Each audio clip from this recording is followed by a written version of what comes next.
the quiet strength. The samurai may have written the history books, but it was the villagers who wrote the seasons, for untouched by the clash of steel or the commands of emperors. This was rural Japan, the true heartbeat of the Edo period. No scrolls recorded their names, no portraits were painted of their hands, and yet they sustained the nation. There were no clocks. Time passed by the shifting light through paper walls, by the first frogs of spring, by the aching silence that followed snow. Mornings began before the sun, with smoke curling from kitchen fires and water fetched from cold mountain streams. Days were built on repetition: sweep the path, feed the animals, prepare the rice, bow to the shrine. Nights fell softly, lit by oil lamps and the sound of wind through bamboo.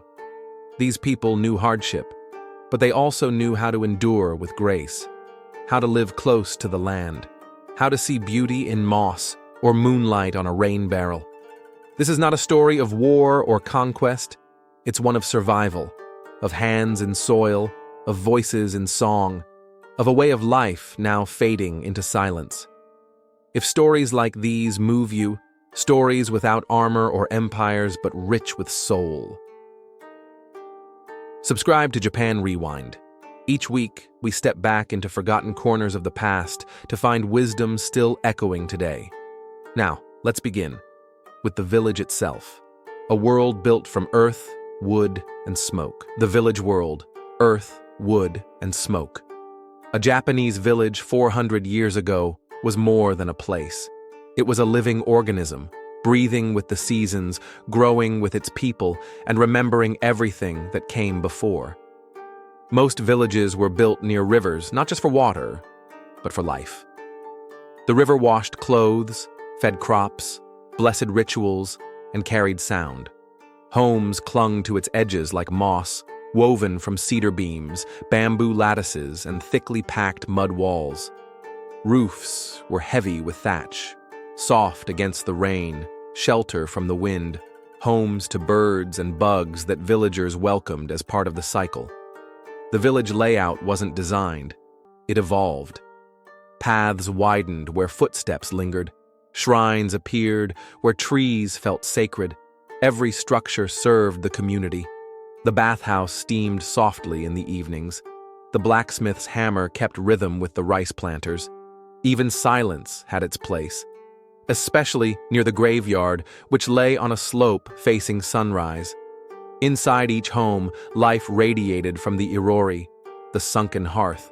It provided warmth, light, and smoke to dry fish and blacken beams into permanence. Around it, families ate, elders told stories, babies were born.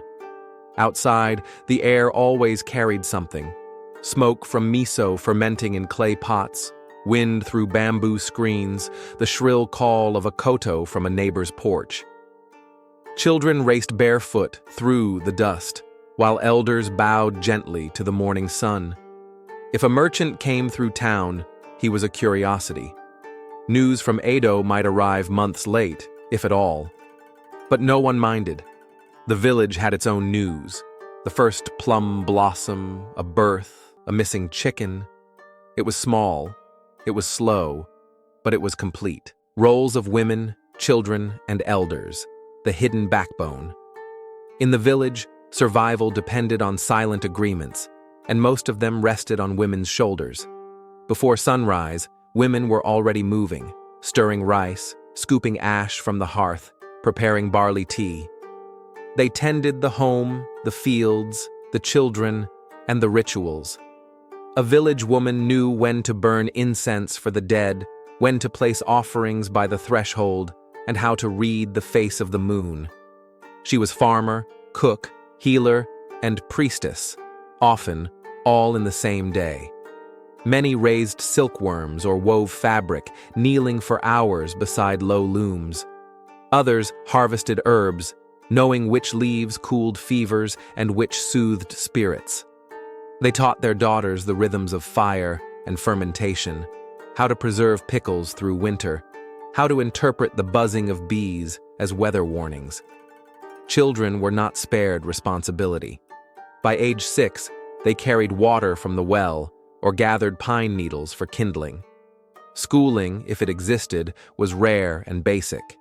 Lessons came instead from tasks: how to scrub a pot clean, how to fold a kimono properly, how to bow to the wind before entering the woods. Still, play found its way in. Children made dolls from rice straw, told ghost stories beneath lantern light, and carved whistles from bamboo. They laughed, they got dirty, and they grew up fast. The elders, meanwhile, were the village's memory. They rarely worked in the fields anymore, but they advised. They taught planting cycles by stars, resolved disputes over narrow paths, and remembered the last time the river flooded. Their wisdom didn't come from scrolls. It came from surviving winter, from burying siblings, from watching 3 generations bloom and wither before their eyes. Their words carried weight, and their presence, like the shrine, was never questioned. Agriculture and seasons, the rice calendar. In the village, rice didn't just feed the body, it fed the soul, the calendar, and the culture. The year unfolded not in months, but in tasks. Early spring was the whisper. Fields were plowed with wooden tools pulled by oxen, and water channels were checked for cracks. Then came the transplantation season, where villagers knelt for hours, ankle-deep in flooded paddies, planting each green shoot with bowed heads and bent backs. No one complained. This was the real ceremony: quiet, wet, aching, and holy. Summer was vigilant. Weeds had to be pulled by hand, pest infestations watched for, storms anticipated. It was a time of sweat and prayer. Children often stood lookout, while elders inspected the skies. Autumn, if the gods were kind, brought the harvest, a golden hush across the fields. Villagers moved together, cutting rice stalks with small sickles, bundling them onto bamboo racks to dry in the sun. It was backbreaking. It was also joyful. There were songs sung only during harvest, short, rhythmic, sometimes playful. Rice was everything. It was currency. It was rent. It was ritual. The first bowl of new harvest rice was always offered to the gods before anyone else could eat. But villagers grew more than rice. Millet, buckwheat, and barley helped fill stomachs. Seasonal vegetables like daikon and burdock, and fermented staples like miso and pickles kept people alive when the snow-sealed doors shut. The entire village worked in rhythm. When one field suffered, another family shared. It wasn't charity, it was insurance. Everyone understood. Next year, it could be your turn. To live by the rice was to live by the seasons. And the seasons were not forgiving, but they were predictable. If you listened, festivals, beliefs, and spiritual life. Time measured in ritual. To understand village life in ancient Japan, you must understand that the line between the spiritual and the practical did not exist. Everything had a spirit. The trees, the rocks, the tools, even the steaming bowl of rice in your hands. The village was protected by shrines, some grand, many humble, little more than moss-covered stones or small wooden boxes beneath a tree. But they mattered. At every entrance stood a torii gate, quietly declaring, "Beyond this, the world is sacred." Children were taught not just to respect the gods, but to live alongside them.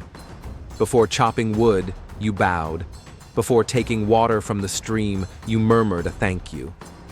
These weren't superstitions. They were survival strategies, disguised as reverence. The village calendar was filled with matsuri, festivals meant to honor, appease, or entertain the unseen. There were thunder dances to call rain, lantern festivals to guide ancestral spirits, and rice-blessing rituals to ensure a bountiful crop. Masks were worn, drums beaten, sake shared. Sometimes the celebrations were joyous, full of laughter and flirting.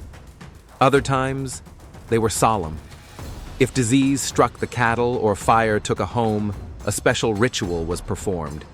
Shinto priests would chant, villagers would offer sake and salt, and for a moment, the boundary between this world and the next would seem thin.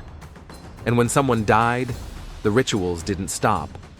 A small wooden tablet inscribed with their name would be placed on the family's altar. Food and incense were offered daily. The dead were never truly gone. They simply lived in a quieter corner of the house. Spiritual life wasn't separate from daily life. It was woven into every gesture, every bowl, every breath, weather, fire, and preparation. When nature turned.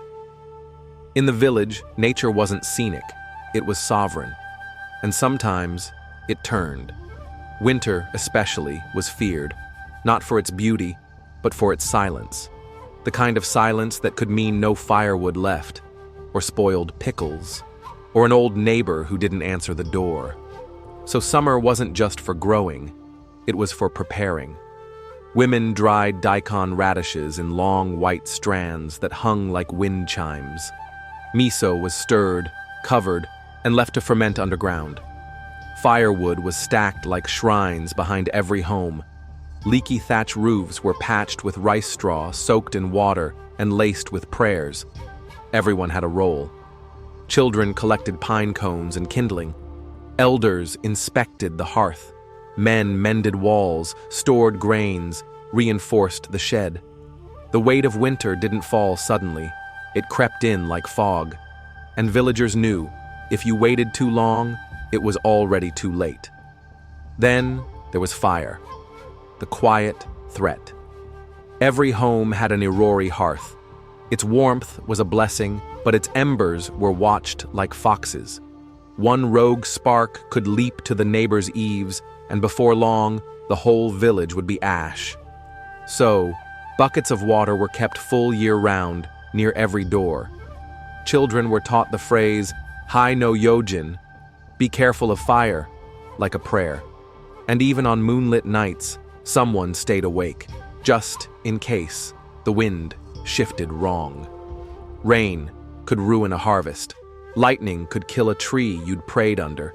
Snow could block the roads for weeks. But still, the villagers adapted. They listened. They remembered. Nature did not need to be conquered, only respected. And those who did lived to see the next spring, echoes of that life. Today, many of those villages are gone.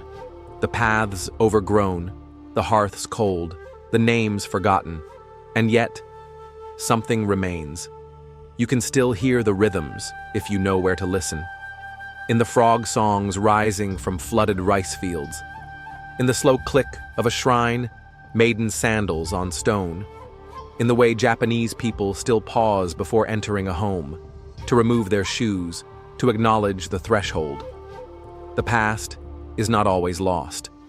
Sometimes it just lives more quietly. In places like Shirakawa-go or Gokayama, you can still see gasho-style thatched roofs, steep like praying hands, built to withstand snow. In old ryokan inns, you'll find meals served with seasonal precision, rooted in centuries of tradition. And in countryside temples, incense still curls upward, not just for the gods, but for the grandparents. The villagers of 400 years ago did not seek legacy. They sought survival. They found it in community, in the rhythm of their tools, in the patience of fire and rice. And somehow, that rhythm lingers. In the way Japan respects silence, values smallness, honors time. If this story stirred something in you, if you felt the chill of winter on your back or smelled the smoke from a distant hearth, subscribe to Japan Rewind. This is where the past still breathes. Comment below. Which part of this life surprised you most? Do you think you could live that slowly? Would you trade convenience for connection? And if you know someone who might need this, a moment of stillness, a breath of memory, send this their way. These stories weren't meant to be forgotten. They were meant to be remembered, gently, like footsteps on a village path.